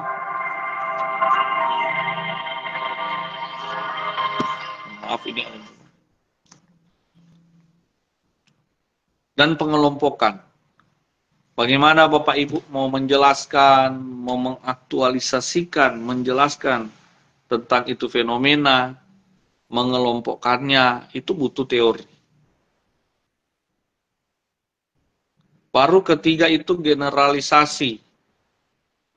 Merangkum secara umum, menghubungkan satu dengan yang lain. Fenomena yang terjadi, subjek, objek yang terlibat dalam fenomena itu akan bisa Bapak Ibu hubungkan menjadi satu kesatuan yang umum. Itu Bapak Ibu harus memiliki dasar teori yang jelas, dasar teori. Kalau nggak ada dasar teori, bagaimana Bapak Ibu mau konsepkan itu secara umum? Apa yang Bapak Ibu bahas ini jadi terpisah-pisah, dan bagaimana itu harus saling terkait satu dengan yang lain, itu teorinya harus jelas. Dasar teori. Makanya kan dalam bab 2 itu ada landasan teori. Landasan teori. Situ Bapak Ibu bahas. Sehingga skripsi Bapak Ibu pondasinya kuat. Dasarnya kuat. Mau ditanyakan sumber, mau ditanyakan apa yang menjadi referensi Bapak Ibu untuk sebagai pendukung, wah pendukungnya banyak, kuat, valid, faktanya ada. Keempat itu sebagai, ini kok tulis peramal ini, salah. Ya, kalau secara dunia dalam bahasa teologis, ya, tidak pakai kata itu. Keempat ini sebagai, bukan peramal sih, dia pakai bahasa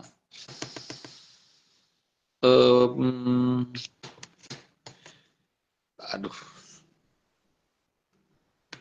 bukan juga mengira-ngira, ya.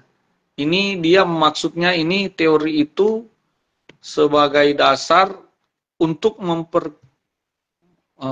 memperkirakan apa kemungkinan yang akan terjadi dan bagaimana kita menanganinya, begitu.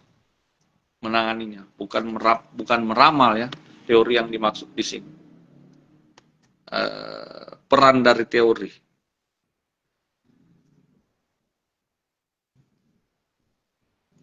Kelima itu untuk menunjukkan kesenjangan dalam pengetahuan kita. Dengan kita mengetahui kesenjangan-kesenjangan dalam tingkat pengetahuan kita, ya, tingkat pengetahuan kita bisa meramu itu bahasa apa atau istilah apa atau pendekatan apa yang dapat dipakai secara tepat, dapat dipakai dalam penelitian Bapak Ibu, begitu. Karena nggak mungkin Bapak Ibu mau bertanya, Pak Res, ini secara sederhananya saja, ya. Kalau respondennya jemaat, terus di jemaat, di pesisir misalnya, kebanyakan nelayan, petani, pekebun, ya pendekatan penelitiannya, kuesionernya, ya, tentu saja dengan bahasa yang sangat sederhana, bahkan harus kalau paling jago bisa disesuaikan dengan latar belakang mereka, masyarakat tersebut. Beda dengan bahasa yang akan digunakan bagi kalau responden jemaat di perkotaan, yang kalau di jemaat di situ ada dosen situ, ada guru. Bahasanya tentu saja berbeda. Bapak Ibu bisa lihat Petrus. Petrus ini, kitab Petrus itu kan ditulis oleh Rasul Petrus. Dia menulis untuk jemaat Kristen di Israel, Ibrani. Dia menulis surat Petrus tersebut. Memang ada juga jemaat Kristen yang hasil pelayanan Petrus di Yunani. Mungkin buat mereka, bukan mungkin, pasti buat mereka juga Petrus menulis surat tersebut. Meskipun Petrus paling banyak pelayanannya pada jemaat Kristen di Ibrani, orang Ibrani. Itu bahasanya bahasa yang sangat frontal Petrus seringkali pakai. Itu Petrus bilang, kalau mereka seperti anjing yang kembali ke muntahnya, babi kembali ke kubangannya. Karena Petrus memang dari orang yang pergaulannya, ya boleh dikatakan, ya pergaulan harian yang dalam tanda kutip kasar, Bapak Ibu. Dan memang Tuhan pakai dia untuk orang-orang seputaran lingkungan sosialnya dia. Bahasanya memang seperti itu. Kalau Bapak Ibu buka, ya, kita Petrus, baca seperti apa pendekatan Petrus. Berbeda dengan pendekatan Paulus. Paulus ini bahasanya sangat teoritis, sangat akademis, Bapak Ibu. Karena dia berhadapan dengan orang-orang pinter di Yunani, di Romawi. Selain para pejabat, dia berhadapan dengan para saintis di masa itu, artis atau seniman di masa itu, para filosofis di masa itu, para filsuf di masa itu. Dia berhadapan dengan mereka. Sehingga dia bilang, firman Tuhan itu, hikmat Tuhan itu yang terkandung dalam firman itu adalah kekuatan Allah untuk mempermalukan hikmat dunia, hikmat duniawi. Karena dia berhadapan dengan hikmat-hikmat dunia yang kelihatannya pintar, tapi ternyata bodoh. Itu kita sudah pernah bahas, ya, di mata kuliah filsafat. Kelihatan bijaksana, tapi ternyata setelah ditelanjangi oleh Kristus, tidak ada bijaksananya, Bapak Ibu, dunia ini. Bijaksana itu hanya Kristus. Di dalam Kristus kita jadi bijak, Bapak Ibu. Slide yang ketujuh, ini masih tentang apa saja istilah-istilah yang umum di karya ilmiah. Ini slide 7, ini yang ke-9, hukum atau dalil. Teori yang sudah teruji dan bertahan. 10 asumsi dasar atau asumsi. Asumsi dasar itu postulat, pakai istilah postulat. Bisa saja itu maksudnya dalam penelitian Bapak Ibu, ada Bapak Ibu bahas asumsi dasar atau dari fenomena yang Bapak Ibu temukan, masalah yang Bapak Ibu temukan, asumsi pertamanya apa? Baru setelah mendapatkan hasil penelitian, pasti asumsi yang pertama ini akan berubah. Ada asumsi kedua. Makanya yang tadi disebut asumsi dasar. Lalu asumsi apa yang Bapak Ibu akan keluarkan setelah mendapatkan hasil penelitian? Ini terkait dengan pembahasan kesimpulan dan saran nanti. Ada juga istilah hipotesis, rumusan proposisi untuk diuji secara empiris. Nah, istilah hipotesis ini atau bayangan abstraksi dari masalah yang Bapak Ibu mau kaji itu ada di bab pertama, hipotesa. Baru 12 definisi operasional, 13 variabel, sebuah konsep yang mempunyai variasi nilai. Bapak Ibu dalam penelitian Bapak Ibu sudah saya jelaskan, minimal itu ada 2 variabel, yang memberi pengaruh X, yang dipengaruhi Y. Ya. Atau variabel subjek yang X, yang objek yang Y, yang dipengaruhi. Variabel.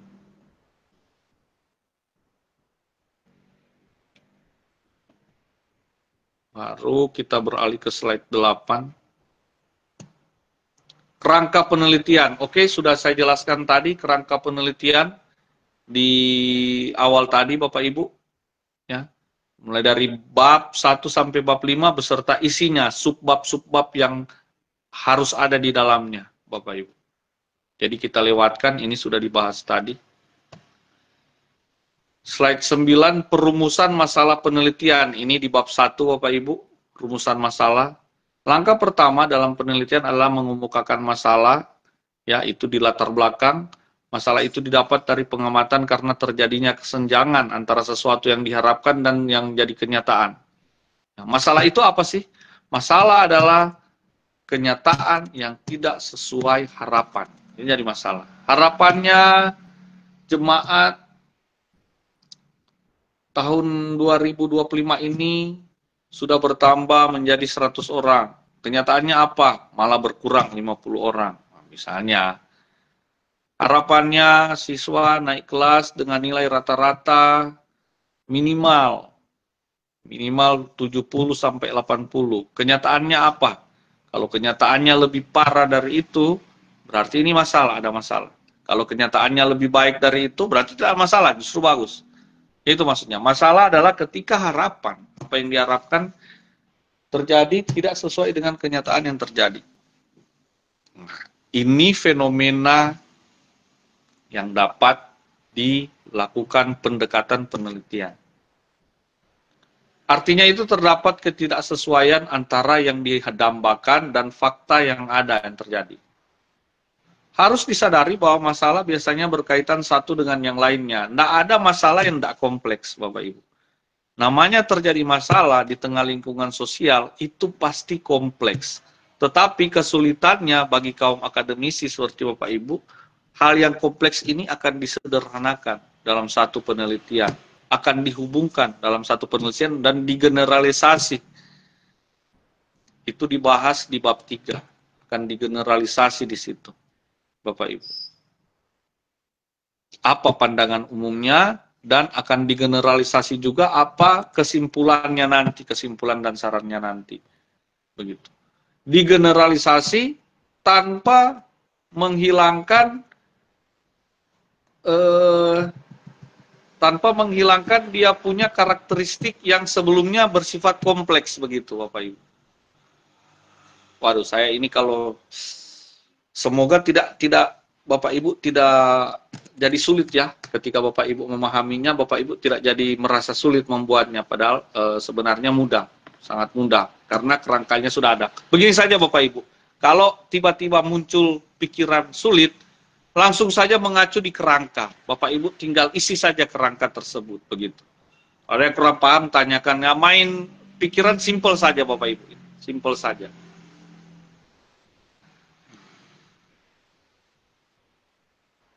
Misalnya ini, malas bekerja di rumah bukan masalah, tetapi malas di kantor sehingga terjadi kemerosotan produktivitas kerja baru itu menjadi masalah yang kompleks karena konteks sebuah lembaga telah dipengaruhi olehnya.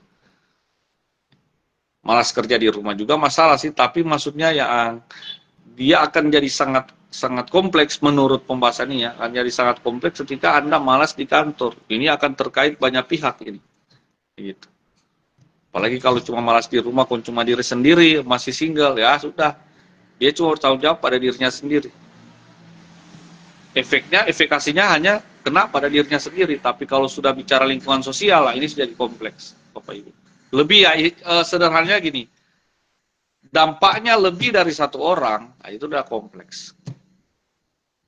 Ada ini dijelaskan slide 10 jenis-jenis observasi. Ada observasi partisipatif, itu apa? Ada di situ. Peneliti terlibat langsung dalam objek yang diteliti. Misalnya Anda adalah pelayan Tuhan di satu gereja, di mana gereja itu Anda sedang teliti. Itu partisipatif. Baru ada observasi non-partisipatif. Anda hanya penonton atau Anda terjun di situ, tapi hanya terkait dalam penelitian. Anda tidak bagian dari komunitas itu, tapi karena Anda meneliti, baru Anda terjun ke situ. Itu non-partisipatif. Baru ada observasi sistematis, observasi eksperimental. Ya. Bapak Ibu tinggal baca di situ, ada penjelasannya. Ya. Observasi eksperimental ini peneliti menyiapkan satu suasana yang mirip dengan aslinya lalu diamati. Slide yang ke-11, alat bantu observasi. Ini ada daftar riwayat kelakuan, catatan berkala. Ini instrumen penelitian. Ini Bapak Ibu masukkan di bab 3, metodologi penelitian. Baru, kalau ada data, kalau ada misalnya instrumen ini, salah satunya kuesioner. Hasil dari kuesioner itu disertakan di bab 4. Jawaban dari kuesioner itu di bab 4. Pencatatan menurut tingkatannya, alat elektronik apa yang dipakai. Baru slide 12. Pola pendekatan. Sekarang pola pendekatan yang metodologi penelitian. Kalau dia pola pendekatan ada dua yang tadi dijelaskan. Kualitatif berbeda dengan penelitian lainnya. Di mana bukan dimulai dari teori, tetapi dimulai dari pendekatan pada kenyataan atau fakta yang ada di lapangan. Apa yang dialami oleh responden, baik responden subjek maupun objek. Dan sesudah itu baru dicari rujukan teorinya. Di peneliti melakukan pengamatan terhadap orang di dalam lingkungan hidupnya, yang konteksnya, melakukan interaksi, harus ada interaksi dengan mereka, ini kualitatif. Sama kuantitatif juga demikian. Cuma kalau kualitatif, ya dia tidak pakai angket, dia tidak pakai survei, dia tidak pakai statistika, lebih sederhana saja. Sederhana. Kebanyakan dia wawancara. Itu pun tidak semua, hanya beberapa sampel.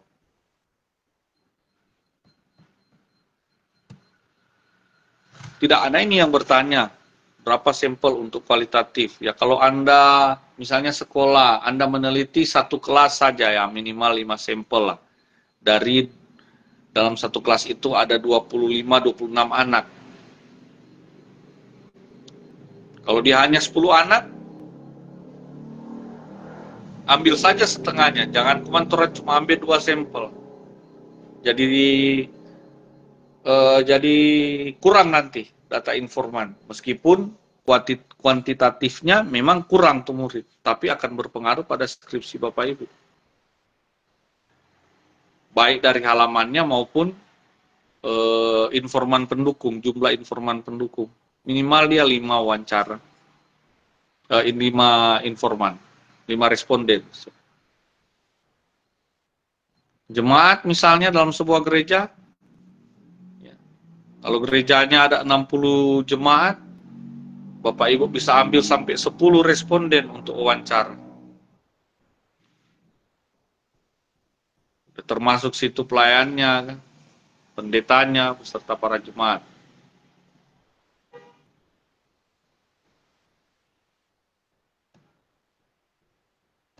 Baru slide 13, pendekatan kualitatif melakukan pendekatan emik dan etik. Emik artinya suatu fenomena dalam rangka konseptual informan. Etik mengerti suatu fenomena dengan mengacu pada nilai-nilai yang dianut oleh peneliti. Bapak Ibu, kalau itu emik, dia mengerti itu fenomena berdasarkan konsep yang dimiliki oleh informan, responden, informan, atau orang-orang yang sedang diteliti, objek maupun subjek di dalamnya. Tapi kalau etik, itu mengacu dari nilai-nilai atau pandangan dari Bapak Ibu sendiri sebagai peneliti. Nah, itu nanti di mix, itu akan berpengaruh ketika dia di mix, akan berpengaruh pada simpulan dan saran di bab 5, Bapak Ibu. Jadi jangan bab 5 itu kesimpulan dan saran hanya berdasarkan emik atau etik, hanya berdasarkan sebelah pihak. Apakah hanya berdasarkan dari pihak yang Bapak Ibu teliti atau hanya berdasarkan dari Bapak Ibu sendiri sebagai peneliti. Jangan, dia harus mix hasil temuan dari nilai-nilai hasil temuan dari hasil penelitian maupun dari pengertian nilai-nilai fenomena yang dianut oleh mereka yang sedang diteliti maupun pengertian fenomena yang dianut oleh peneliti itu sendiri, begitu Bapak Ibu. Nah, ini baru bilang menghasilkan hasil penelitian yang betul-betul mewakili semua yang terkait dalam masalah yang Bapak Ibu angkat, begitu. Tidak ada yang terlewatkan. Oke, ini slide 13 sudah berakhir, Bapak Ibu. Memang ini masih ada metodologi penelitian kedua, ya. Di sini hanya pelengkap saja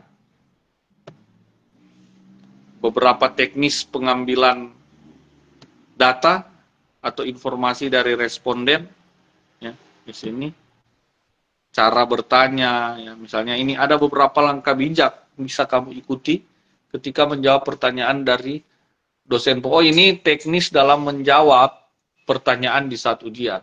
Ini metodologi penelitian 2 ini. Anda harus menjawab dengan percaya diri, jangan membantah. Ini nanti kita akan bahas, saya rasa lebih bagus kita akan bahas di saat bulan-bulan Mei barangkali atau mendekati ujian.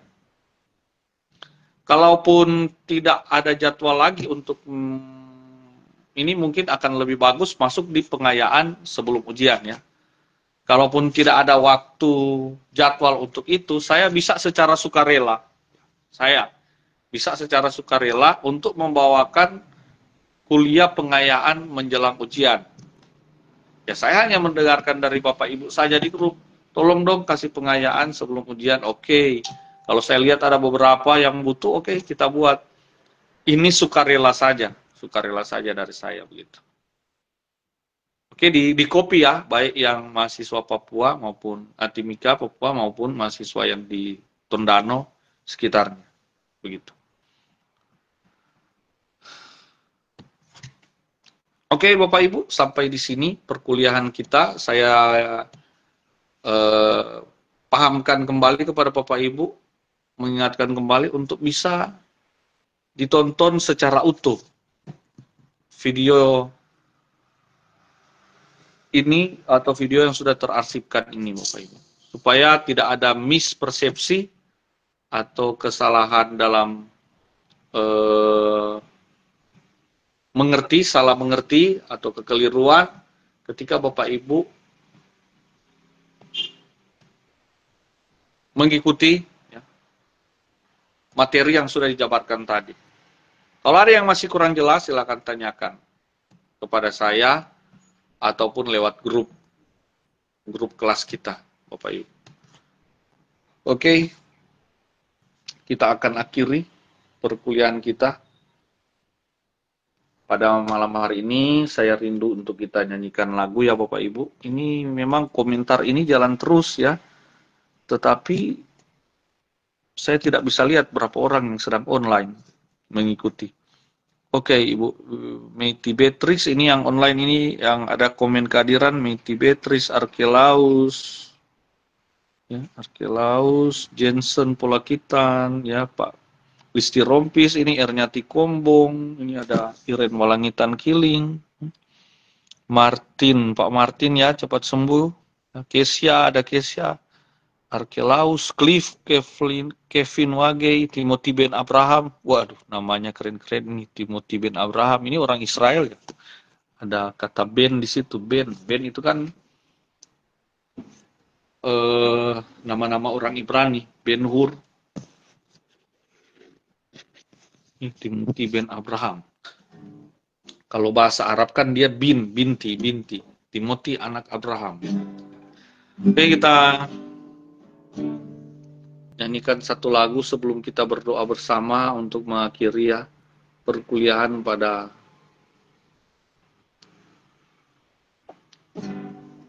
malam hari ini.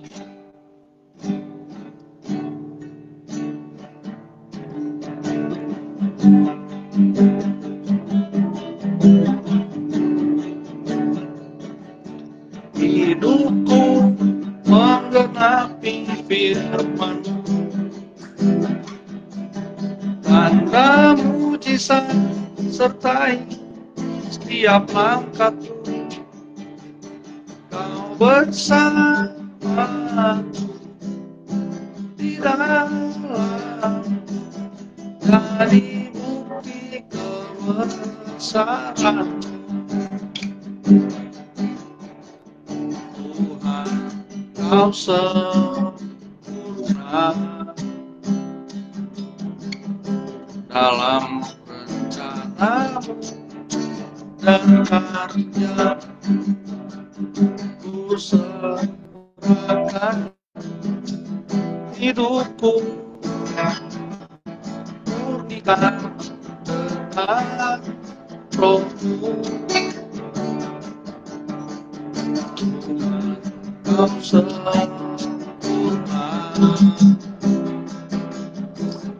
dalam rencana-Mu dan karya-Mu.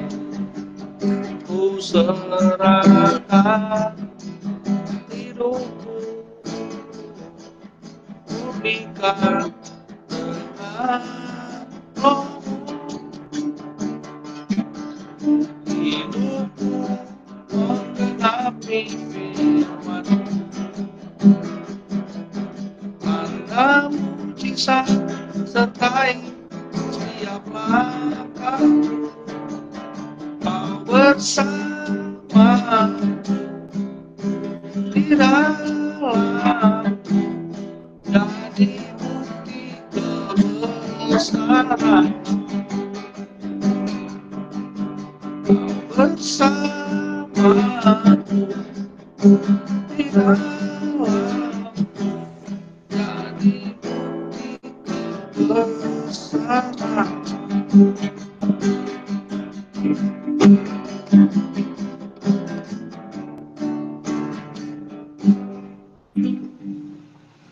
Oke, Bapak Ibu, saya akan memimpin doa. Mari kita berdoa bersama pada malam hari. Ya Tuhan, terima kasih untuk Tuhan-Mu. Apapun yang kami alami dalam menghadapi hidup ini, meskipun banyak hal yang bisa saja tidak sesuai kenyataan, tapi kami yakin Engkau selalu beserta dan kami tidak pernah gagal. Apapun yang kami perbuat didasarkan untuk kemuliaan Engkau, itu pasti tidak akan pernah gagal. Mungkin di mata dunia masih tampak gagal, tapi di mata Engkau, itu firman-Mu, kebenaran-Mu tidak pernah kembali dengan sia-sia. Dan kami anak-anak-Mu memastikan ya Tuhan, bahwa kami ingin menyebarkan, mengabarkan kebenaran-Mu, ya Tuhan. Firman-Mu yang hidup di dalam kami, yang pasti akan hidup di dalam setiap orang yang mendengarkannya. Dalam nama Yesus, Tuhan, berikan kami kemampuan mengikuti, menyelesaikan perkuliahan ini sampai ujian tahun depan, bisa memenuhi semua standar kriteria yang harus dipenuhi, baik secara administrasi, keuangan, maupun syarat akademik. Tuhan tolong para dosen STT Spirit, baik yang di pusat Tondano maupun sampai di Timika, ya, cabang di sana, kesatuan hati, kesatuan tujuan, visi dan misi dalam Kristus lewat sekolah ini di dalam nama Yesus. Berikan ada kesinambungan, ya, sinergitas yang lebih erat lagi, sinergitas ya bersama-sama antara sekolah STT Spirit yang di pusat Tondano sini, Manado, maupun yang di Timika dan di beberapa daerah yang lain. Para mahasiswa Tuhan tolong, kesehatan menjadi bagian kami, terutama mereka ada beberapa yang sedang sakit, Tuhan tolong jamah dalam nama Yesus, boleh sembuh. Dan ya Tuhan, sesuai dengan apa yang kami doakan, kami mau mengerjakannya. Ora et labora. Tidak terpisah antara apa yang kami doakan dan apa yang kami kerjakan, kami lakukan dengan iman dalam Engkau. Tuntun kami untuk bisa menyusun setiap jengkal dari karya ilmiah yang harus kami buat ini ya Tuhan. Apakah ada yang dibantu dengan dosen maupun yang butuh bimbingan juga, Tuhan tolong. Dalam nama Yesus, kami sudah berdoa mengakhiri perkuliahan pada malam hari ini. Amin. Ya Tuhan, Bapak Ibu ya, terima kasih ini Ibu Meti, ya. Ibu ya Pak Jensen, Polakitan, Ibu Listi, Miranus Elias sedang menonton. Oke, shalom, puji Tuhan. Ini terasipkan hanya 30 hari Bapak Ibu ya. Hanya 30 hari. Jadi bisa tonton selama waktu itu ya, tonton. Dan saya berharap ini Bapak dosen Jamie kalau ada pantau tolong di-download dan dibagikan di YouTube supaya kalau di YouTube dia nyenak mau terhapus. Kalau di FB ini mau terhapus 30 hari. Terima kasih sebelumnya Pak Jamie ya sudah merepotkan, tapi pasti Pak Jamie mau ada pantau ini. Oke, shalom semua, Tuhan berkati.